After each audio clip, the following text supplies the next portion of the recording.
فأوصيكم ونفسي بتقوى الله، فإن تقوى الله خير زاد وأفضل ما يتزود به العبد ليوم المعاد.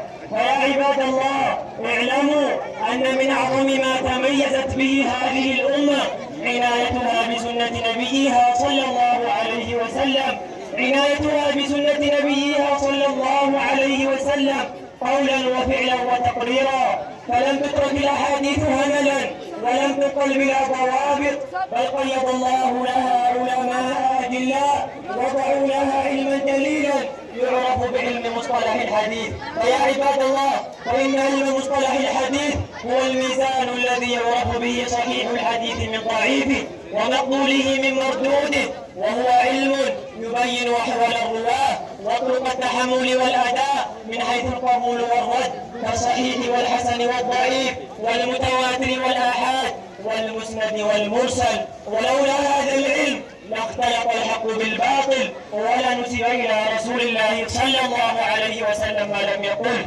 وقد قال صلوات ربي وسلامه عليه: من كذب علي متعمدا فليتبوأ مقعده من النار. رواه البخاري ومسلم.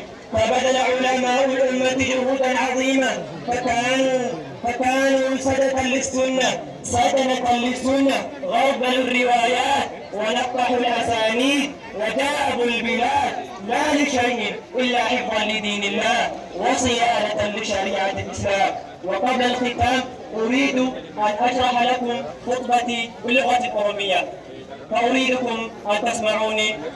يا بركة ربي خطبتي من ذكر ومصطلح الحديث وعلم مصطلح الحديث.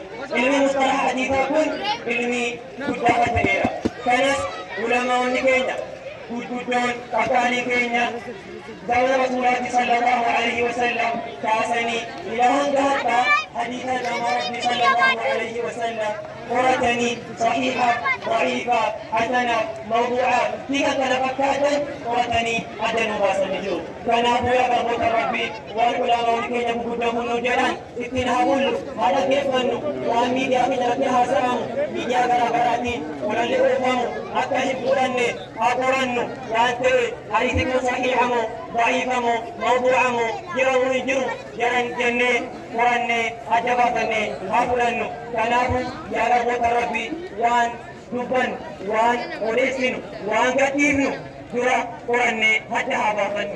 وفي الختام يا عباد الله، فلنتق الله في أقوالنا وما نقوله ولا نشر حديثا إلا بعد التأكد من صحته ونسأل أهل العلم، فإن العلم أمانة والسنة مسؤولية. اللهم إنا نسألك علما نافعا وقلبا خاشعا وعملا متقبلا. وصلى الله وسلم وبارك على نبينا محمد وعلى آله وصحبه أجمعين، والسلام عليكم ورحمة الله وبركاته. الله أكبر الله أكبر. إتويتي خالد بن وليد نفور ملي ونفن علم إنك رحمة دعواني سكسي نيسني حديثا لك كانت برتما يا فاتقون. الله أكبر الله أكبر. أكن يرى فتك راجرمو يرى فتك لنجف راجرمو أكن جنة شمرا الرا إيجا نيسني حديثا سرطو بتمي مجموعا مفيدة شرفاتي حديثا مقبسني مجموعا مفيدة كالتين وراء سكنتا ساني كالجراتان بسم الله. الله أكبر الله أكبر.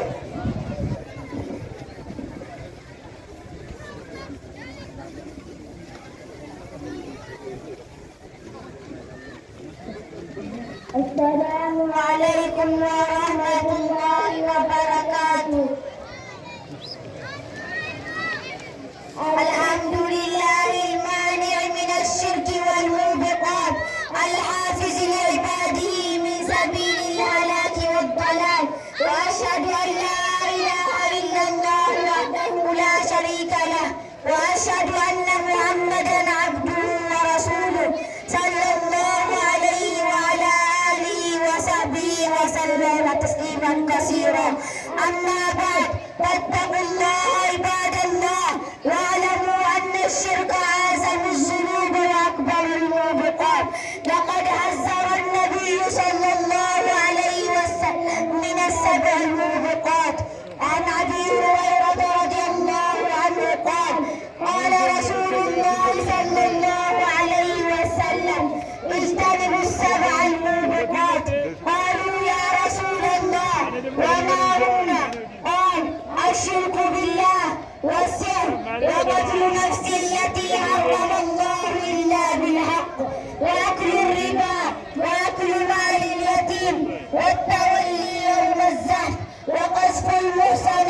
المؤمنات الغافلات.